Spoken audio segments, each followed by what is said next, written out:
Hey, thanks to Herman Cain. Do you have any final words for us on this Tuesday afternoon? One, it's always spirited. Thank you very much. Yay. And I know that my lunch buddies at Eagles Landing are eating their hearts out. Would you please tell them hello? Actually, I'll do it myself. Hello. They wish they were here, but they're not. I am. All right. Thank you so much for joining it. us today. We're back tomorrow live at noon Eastern Time. And now here's Harris. Thanks, guys. Fox News alert now. President Trump is lashing out at the Mueller probe after the FBI targeted his personal attorney. As we go outnumbered overtime, I'm Harris Faulkner. The president today again called the investigation a total witch hunt, just hours after leaving the door open to firing special counsel Robert Mueller, after it was revealed that federal agents raided the home, offices, and temporary hotel room of his personal attorney, Michael Cohen. They went to seize documents, they say, reportedly related to the adult film star Stormy Daniels. Here's the president. We'll see what happens, but I think it's really a sad situation when you look at what happened. And many people have said you should fire him. Again, they found nothing. I think it's disgraceful, and so does a lot of other people. This is a pure and simple witch hunt. But now top Senate Democrat Chuck Schumer is warning the president not to fire Robert Mueller, calling on fellow lawmakers to do the same. I beseech my colleagues on both sides of the aisle to stand up and say what the president is doing is wrong. Make it clear that firing Mueller or interfering in his investigation crosses a red line and is a threat to our constitutional order. Chief White House correspondent John Roberts is live with the latest. So this is making even more news this hour, John. Yeah, and it will continue to do so. You know, the Democratic leader not the only one warning President Trump against firing Mueller. Republicans are as well. We'll get to that in a second. But the president clearly livid last night about the fact that the FBI raided the two offices, the home and the temporary hotel room of his longtime personal attorney, Michael Cohen. And the president's still hot about it this morning when he tweeted out, quote, "Attorney-client privilege is dead," and then followed that up with a very short tweet saying, "A total witch hunt." Last night, the president was meeting with his national security team about options for a response to the suspected chemical weapons attack in Syria. But what he really wanted to do was unload on the Mueller investigation, which referred information about Cohen to the U.S. Attorney for the Southern District of New York, which then obtained a search warrant that was then executed by the FBI. Listen here. It's an attack on our country in a true sense. It's an attack on what we all stand for. So when I saw this and when I heard it like you did. I said, that is really now in a whole new level of unfairness. And just in case folks at home didn't get it the first time, the president also again heaped criticism on Attorney General Jeff Sessions, blaming him for the investigation getting to this point, again stating that he never would have nominated Sessions to be Attorney General had he known that Sessions would recuse himself from the Russia investigation. And after saying on multiple occasions that he is not considering firing Robert Mueller, seemed to alter his posture somewhat. Why don't I just fire Mueller? Well, I think it's a disgrace what's going on. All right, now to the warnings about not firing Mueller. Senate Judiciary Committee Chairman Chuck Grassley, Republican, warned it would be a grave mistake for the president to fire Mueller, urging the president also to stop talking about the investigation.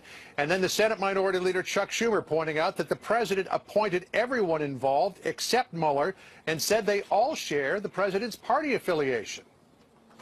Yesterday's events could only have been the result of a rigorous legal process with checks every step of the way and with a very high burden of proof. So if President Trump believes this to be a partisan conspiracy, he once again ignores the fact that every major player is a Republican.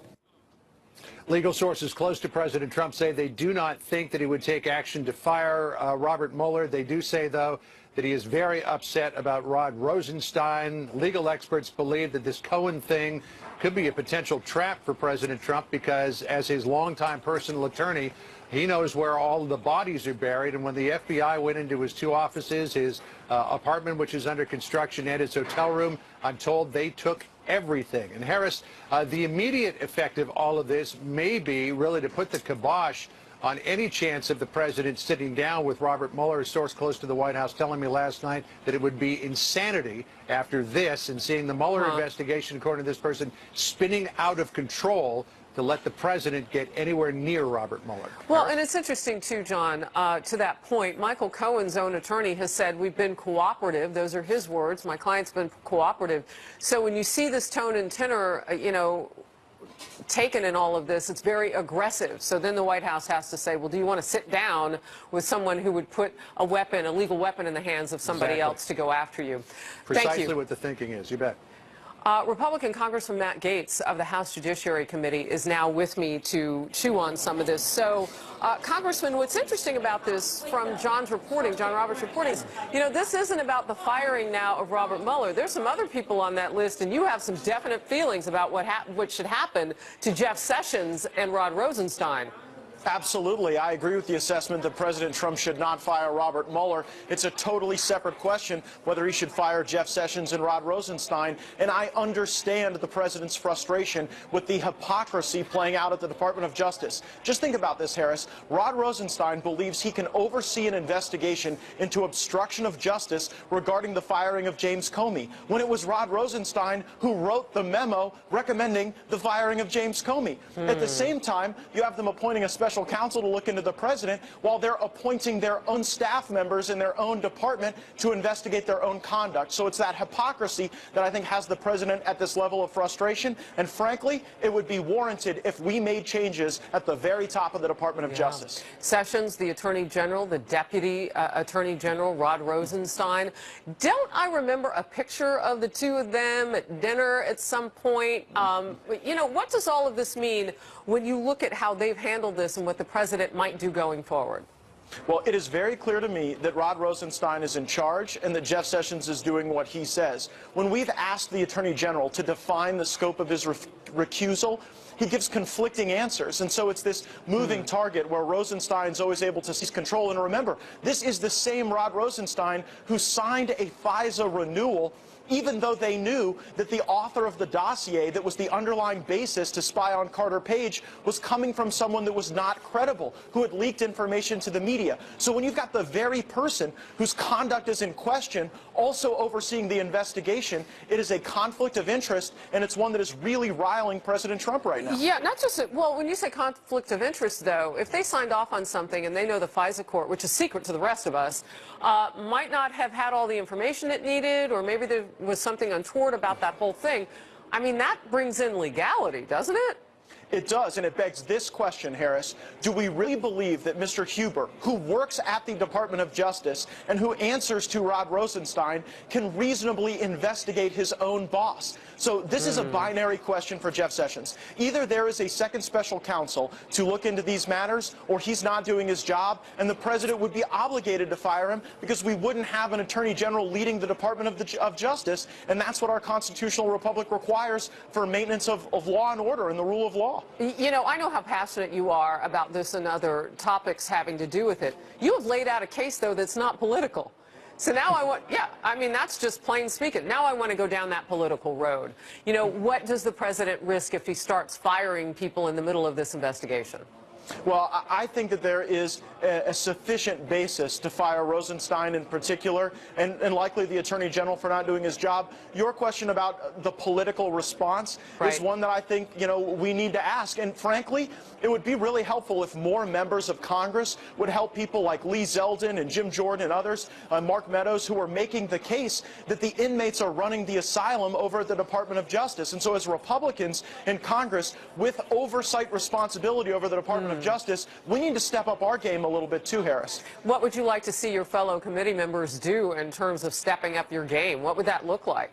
Well, the special task force put together by Chairman Bob Goodlatte of the Judiciary Committee and Chairman Trey Gowdy of the Oversight Committee has only interviewed like 2 or 3 witnesses when there's a 20-person witness list. So we need to increase our oversight, and frankly, I would like to hold hearings in the House Judiciary Committee where we call in Sessions, call in Rosenstein, call in Mueller, and figure out where we're going with this. I mean, are we really in a situation where Bob Mueller is no longer investigating crimes? He's just investigating people, and if he finds out anything untoward about those people, he's going to sic U.S. attorneys all over the country on them to ask questions that have nothing to do with foreign interference in our elections? If that's the new standard, let's out it. Let's debate it. Let's have a discussion as a country about whether or not that's advantageous. My expectation is that there are no good answers, and that at the Department of Justice, they're covering their own trail because they know that they engaged in FISA abuses that they don't want to be prosecuted for. Wow, that is some strong and fascinating material that you just put forth. We'll have to see how it all works out. But what you're saying also is less about politics, more about what Americans need to know. I would put a fine point, though. Aren't most of the people we're talking about Republicans? Real quick. Oh, sure, but the Trump coalition is not a Republican coalition. There are plenty of people who are Republicans who are never Trumpers, and I think that there's a strong constituency for that currently at the Department of Justice and the FBI. Congressman Matt Gaetz of the great state of Florida, always great to have you and your perspective on a busy news day. Thank you.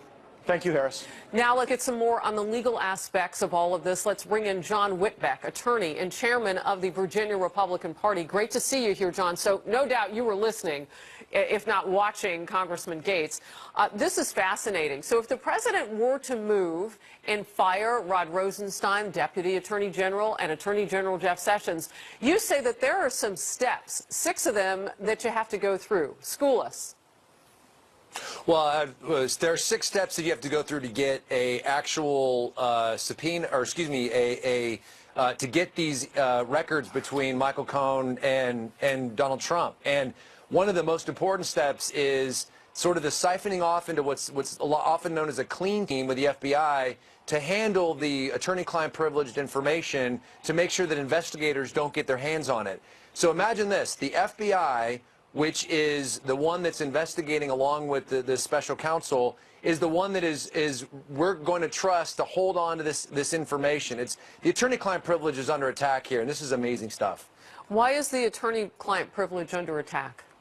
Why do you put it that way? Well, think about the last 2 similar investigations that we can point to. The Clinton investigation in the 1990s and the Hillary Clinton email investigation going on a couple years ago. At any point in time, did the Attorney General or the Department of Justice raid the personal attorneys of Bill Clinton or Hillary Clinton to get personal records between attorney and client?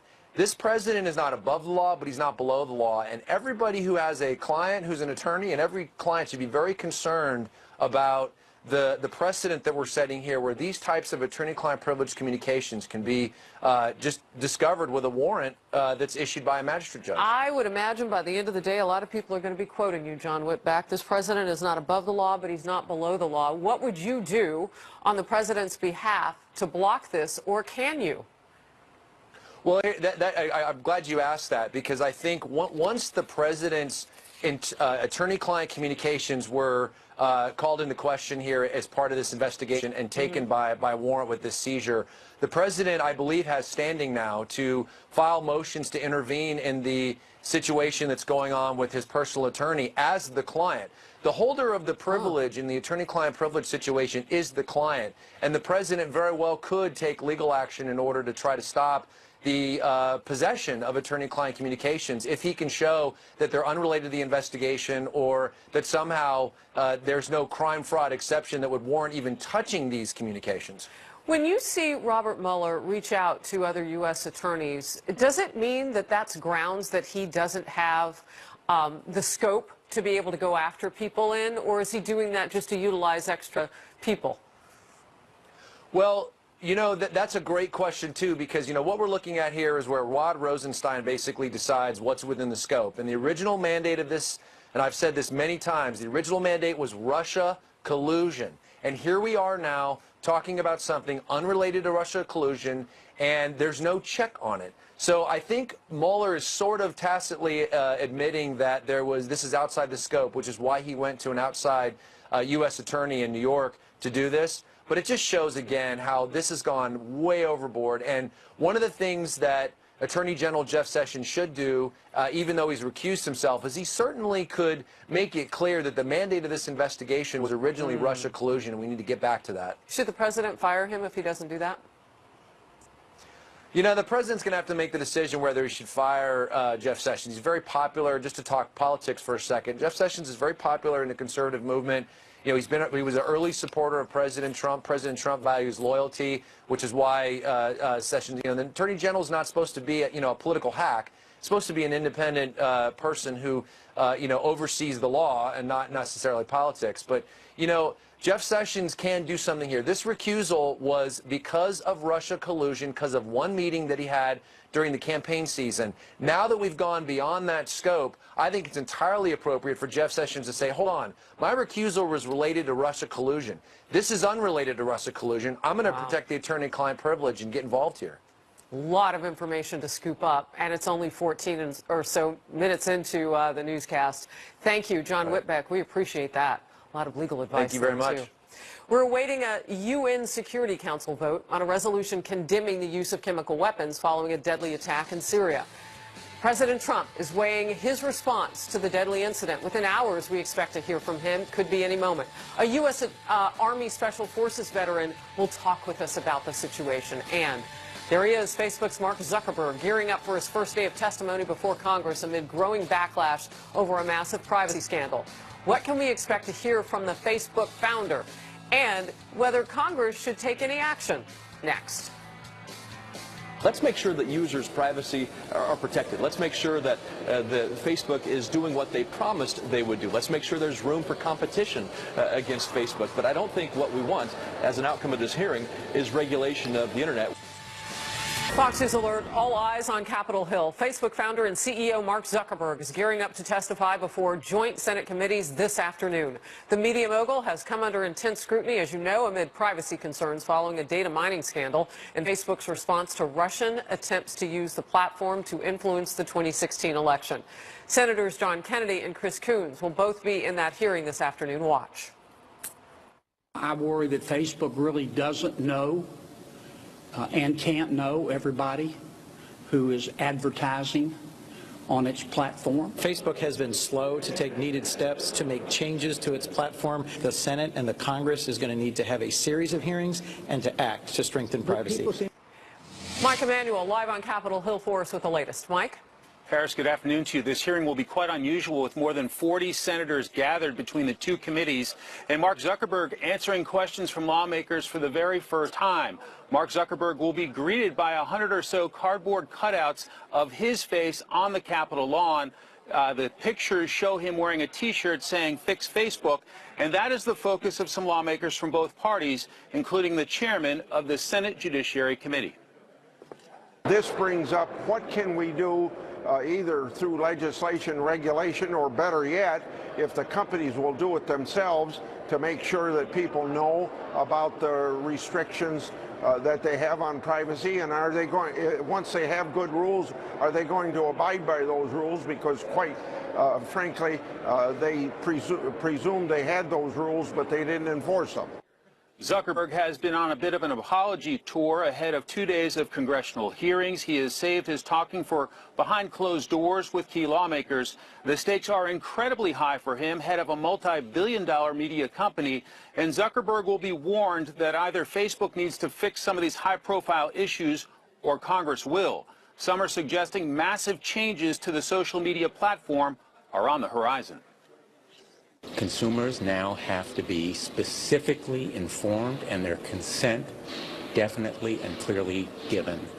The business model of Facebook, which is to monetize and sell and share information without full knowledge and consent from users, has to be abandoned.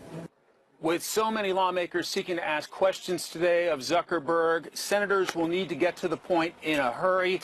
Time will be extremely precious. Harris? Mike Emanuel, thank you very much. Let's get to Republican Congressman Chris Collins. He will be among those questioning Zuckerberg at tomorrow's hearing before the House Energy and Commerce Committee. We appreciate the preview today. Great to see you.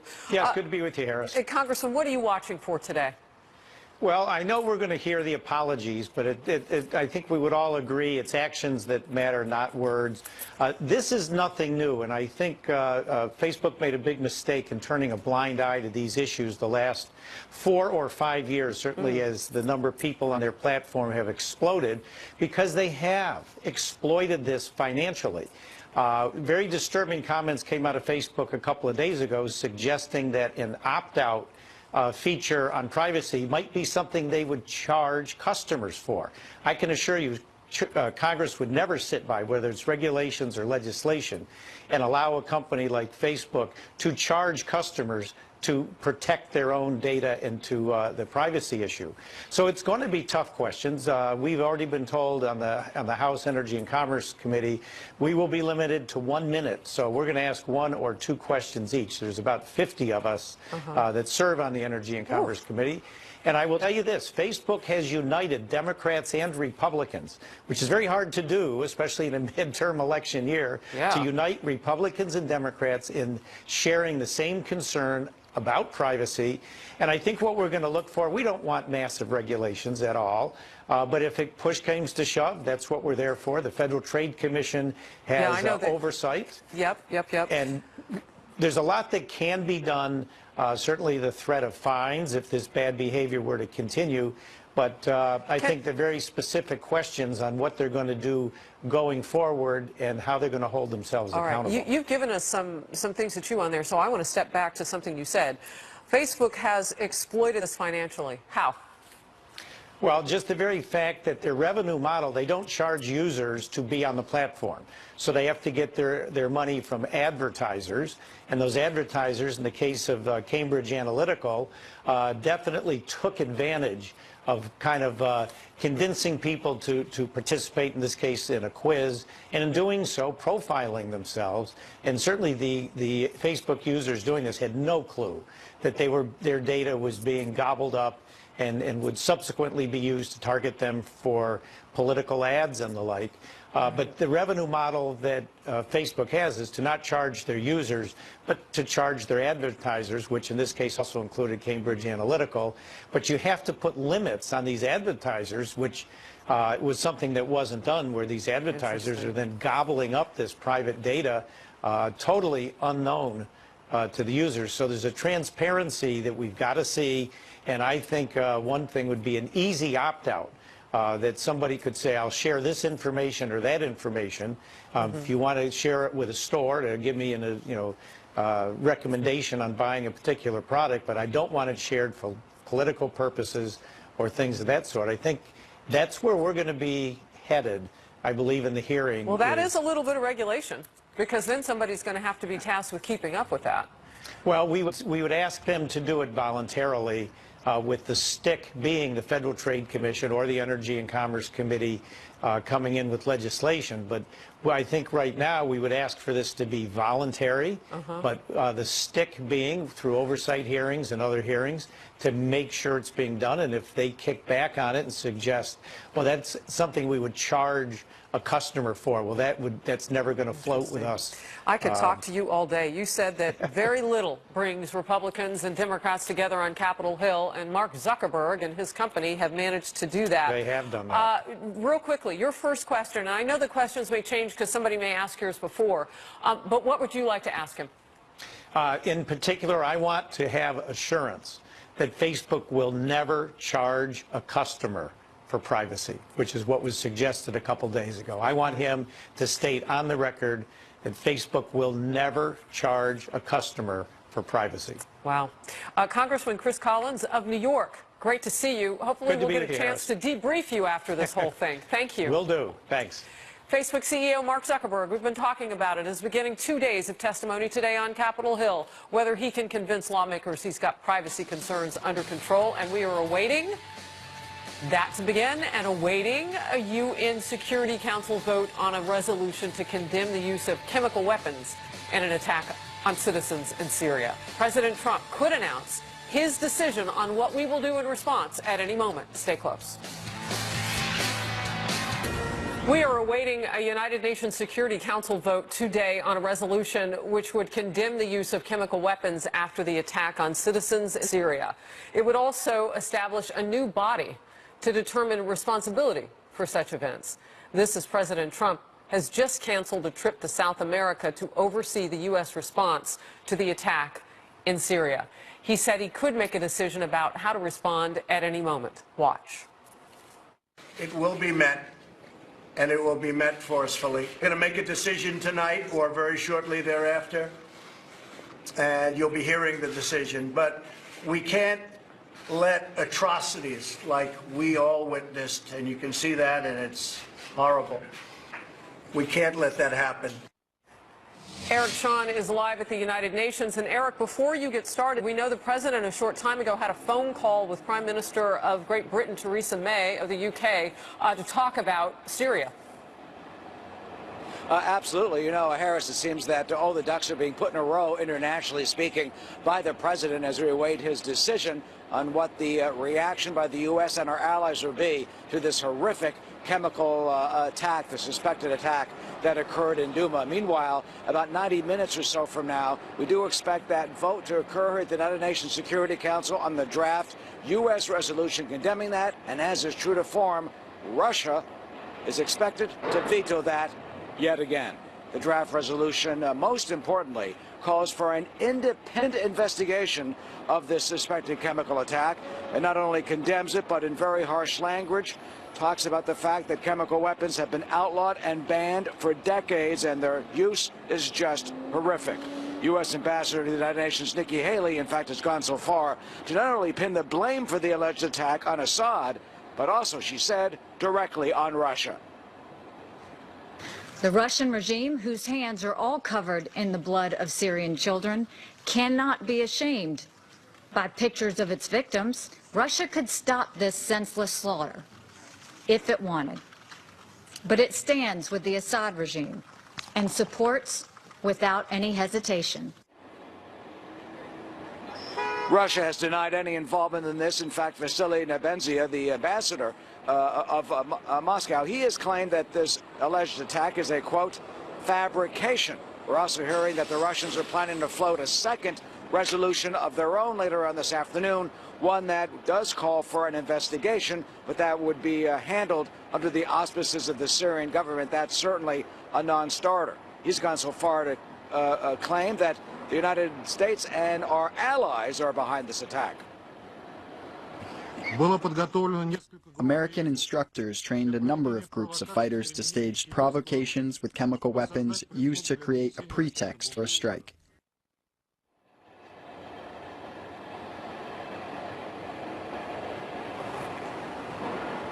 Well, meanwhile, believe it or not, Syria is going to be chairing a conference on disarmament at the United Nations in Geneva next month.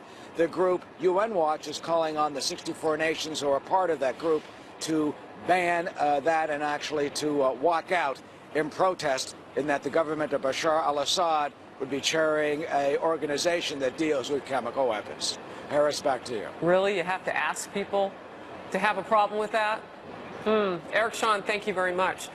Let's bring in now U.S. Army Special Forces veteran Ben Collins. He's a Green Beret and served 3 tours of duty in Afghanistan. So, Ben, we've just watched the diplomacy side of all of this. What about the military action side of all of this? Well, Harris, I think that we have to look at it in 2 different ways, but very specific ways.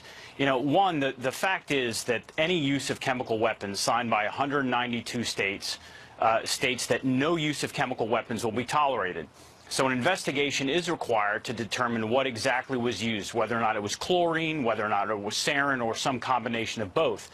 But that comes down to almost a distinction without a difference, because any use of chemical weapons that they repurpose as or any chemical that is purposed as a weapon goes against the signatory countries, what they agreed to in '97, creating the Organization of the Prevention of Chemical Weapons, of which, by the way, Syria is a member state. So we have to, I think, take that almost in a vacuum that says nobody will tolerate the use of chemical weapons anywhere. That's supposed to be a deterrent. The second piece, which I'm sure is under consideration, obviously, is any strike that we undertake has the ability of escalating some portion of the conflict that's there with Russia, and certainly, you know, Russia and Iran are the pure supporters of Assad. Without them, Ambassador Haley was dead on. Right. Without Russian support, Assad would have been gone a long time ago. So they do have the ability to stop this, but they've determined that it's in their interest to keep going. Look, it's not a shocker. They got together with Iran and Turkey over the weekend. We weren't at that table. So clearly they are yoked in some way to Syria. I want to talk with you a little bit about the strike. that has the potential to escalate? Because we saw the president today meet with the Emir of Qatar. That's necessary. We've got 10,000 troops on the ground at an air base in Qatar. Our U.S. command overseas is there. Talk to me about what it would take to put something together militarily and how fast you think we might be able to do it.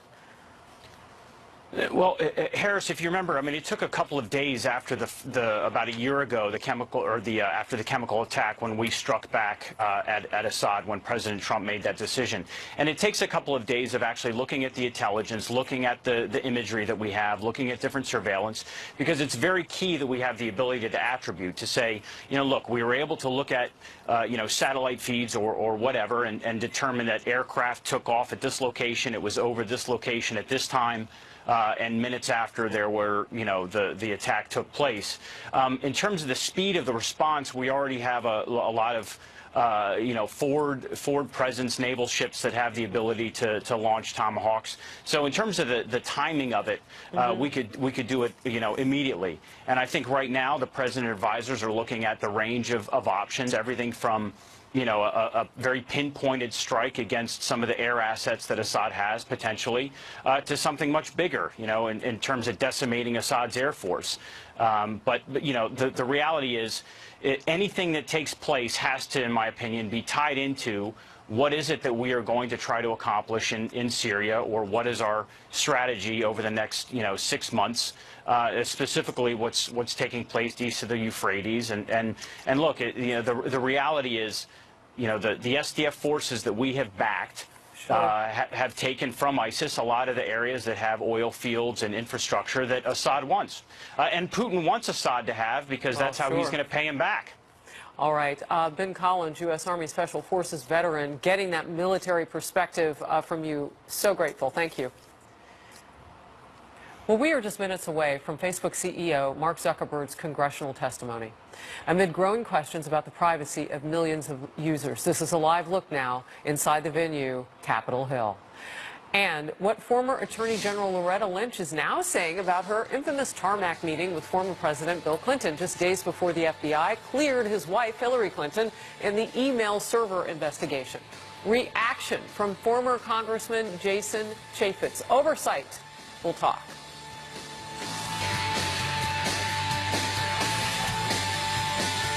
Former Attorney General Loretta Lynch is speaking out about her infamous tarmac meeting with former President Bill Clinton during the 2016 presidential campaign and election, just days before the FBI cleared his wife Hillary Clinton in the email probe.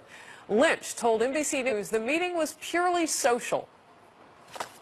Have any moment where you said, Mr. President, this is probably not appropriate, or this is going to look bad? Well, I will say that in the course of the conversation, we spoke, and it seemed like we were going to say hello, hi, how are you, and move on. And then the conversation would continue. Lynch also says former FBI Director James Comey raised no objections to calling the Clinton email case a matter instead of an investigation. Watch. Well, I can tell you that, you know, it was a meeting like any other that we had where we talked about the issues. We had a full and open discussion about it. He didn't raise any concerns about it? And concerns were not raised. Lynch also called Comey's decision to hold a press conference announcing no charges against Hillary Clinton unusual. All of this is interesting timing, coming ahead of Comey's new book. It gets released next week. Bringing in now Jason Chaffetz, a former Republican congressman and Fox News contributor. Always great to see you, Jason. First of all, the tarmac meeting was purely social, and she said that it was hot outside, and she wanted to invite him onto the plane. None of that adds up. Attorneys General don't have 30 minutes that you're just sitting on a runway, especially when it's 105 degrees with nothing to do. I think the Inspector General will look at the manifest of Bill Clinton. What was he doing there? Why was he there? And why was he parked in close proximity? And why is it that the Attorney General had an extra 30, 45 minutes on her schedule? For them to just say it was impromptu, an accidental meeting, really doesn't add up, particularly when you're talking about parked jets, high security, and a pressing schedule. It doesn't work. You know, some people may look at this and wonder why it's important that we get to the bottom of this. This timing was critical. Well, you have Director Comey who has said, listen, nobody at the Department of Justice knew what I was going to say. That turns out to be false because we know that he was drafting his comments months in advance with multiple people from the Department of Justice. Director Comey testified in front of Congress in a question from John Ratcliffe about when he made the decision. He said he made it after the interview with Hillary Clinton. But again, the draft of those comments was done months in advance. And remember, the highest profile case at the Department of Justice was the investigation of Hillary Clinton, and the Attorney General spends roughly, whatever it is, 30 minutes with the husband of the subject of that investigation, somebody that she had taken a job from before, somebody she had worked with before. Now, granted, he's the former president, but that doesn't add up. So you have, in rapid succession, tarmac meeting, interview of Hillary Clinton without the notes, not under oath, with people who had been given immunity and were also the subject of the investigation, and then that's all followed by this, you know, just after July 4th, this exoneration. It makes no sense. You know, let's get basic about matter versus investigation. And I mentioned timing. James Comey has this book coming out, and the two of them, Loretta Lynch and James Comey, are not on the same page with the facts here. She says that he didn't, you know, obviously, to her, have any kind of reaction or problem with calling it a matter. He says it made him queasy. Well, so did he not speak up? I mean, he went ahead. He made some critical decisions that had never been done before in the history of the Department of Justice, where he essentially took the role of the Attorney General. He confirmed and did a press conference and made statements that had never happened before. I don't think the Clinton campaign was too happy with the way James Comey acted along this way. He was the judge. He was the jury. He was the Attorney General. He took the role of Congress. He did all of these things in a self-righteous way.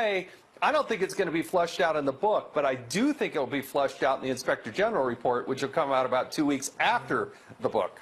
Well, there's enough out there for Loretta Lynch to get on the record at NBC News and say he didn't have a problem calling it a matter instead of an investigation. Real quickly, there is a legal difference that does matter. Yeah. No, there is a difference. And to say it's a matter was her to try to tweak it in the public and in the legal sense on the heels of an election. And they all thought that Hillary Clinton was going to be elected president and none of this would come out, but things didn't go that way. Jason Chaffetz, great to see you. Thank you very much. Thanks, Harris. A highly anticipated hearing is getting ready to get underway on Capitol Hill moments from now. Facebook's Mark Zuckerberg, look, it's filling in now in that committee room. Zuckerberg will take questions from joint Senate committees. Just minutes ago, the Facebook founder released a statement on his own Facebook page. We'll read it. Stay close. Big show for you. Facebook's Mark Zuckerberg about to testify for the first time before Congress, and the stakes are high. Plus, the White House briefing coming up shortly as the president leaves open the possibility of firing Robert Mueller. We have some great guests, including our own Bret Baier, the chairman of the House Committee, questioning Zuckerberg tomorrow, and a few tech nerds. Don't miss the Daily Briefing. Just moments from now, as you just heard Dana saying, and now we've got the matching picture because the room is filling up now, this committee room. Facebook CEO Mark Zuckerberg testifying on Capitol Hill moments from now, a growing privacy scandal going on. He just posted a message previewing that the hearing is about to happen, and he vows to do, quote, everything he can to make sure Facebook's tools are used for good, end quote. Bringing in the power panel now, Kevin McCullough is a radio host for Salem Media. Juan Williams is co-host of The Five. Gentlemen, great to see you. To say that he is in the hot seat is putting it lightly. Juan? Very lightly. Obviously, what you've seen in Britain is that the government has now decided that it's time for regulation. This is something that's anathema to Facebook. It's always bragged about connectivity, bringing us together as human beings. But now we see a contrite Zuckerberg. So how contrite will he be in front of Congress, realizing they're in position to regulate him? You know, it was interesting earlier in the program, Kevin, I don't know if you caught it, but Republican Congressman Chris Collins said there are very few times you can bring Republicans and Democrats together. Mark Zuckerberg has done it. It's a kabuki theater in there today. Oh my. Zuckerberg knows more about everything on the backside of his site than any one of those guys sitting on the dais knows about anything related to technology in general. I think what you're going to see is a fairly contrite Zuckerberg. And I think the whole time there's going to be a wink wink and a nod nod, and he's already got his teams thinking about how they're going to get around things that they're going to be regulated. I don't know that regulation helps anything here. What I'm constantly puzzled by is that people gave up voluntary information, and they posted voluntary information on their profiles, and then they were shocked that somebody went and saw what was on the internet. Like, to me, it's just ridiculous, and yet we're making this enormous thing out of it. Okay, so Congressman Collins apparently is right, because the time you were talking, Juan was nodding in agreement, bringing Republicans and Democrats together. Well, I just think that, you know, look, there's no question. I'm always amazed at what people will say and do on the internet, and then it comes back to bite them, especially, by the way, Harris, with children. Your children will put all kinds of awful things on the internet and think nobody's ever going to see it. Of course, employers, people at colleges, if they're applying Well, not just children do that. Yeah. Adults do that too. Well, you got I mean, we've seen all sorts of stuff. of it. But really, Juan, I don't want to know which Sesame Street character you're most like. It's just not, I'm not interested in it. But, Juan, I'm dying to know which. Yeah, but I do worry that there are adults who have done this, and then, of course, they get used, and then they say, oh, no, psychographic profile of me, never. So I want to go back to what you said, though, Kevin, because it's important, and it might be part of the questioning today with the Senate or tomorrow with the House committees looking into this. And that has to do with what really Facebook is going to do to fix this. Outside, you've got protesters with T-shirts that say, fix Facebook. But you can't fix Facebook if people put all their stuff out there to bear. Nobody knows what they're actually asking Zuckerberg to do. And the real disingenuousness of all of this is that they only got mad when the advantage went to Trump. Obama's team did almost the exact same thing in 2012, and nobody said a word. Suddenly, the guy that got elected that Zuckerberg's not necessarily in favor of, and a lot of people that see the world through his political spectrum, used the same strategy, and it worked for him too. Now there's this moral thing. The more they talk about regulate, what are you going to regulate? How are you going to regulate it? You can't keep people from being stupid. Right now, there are going to be some regular questions for Zuckerberg. Stay close.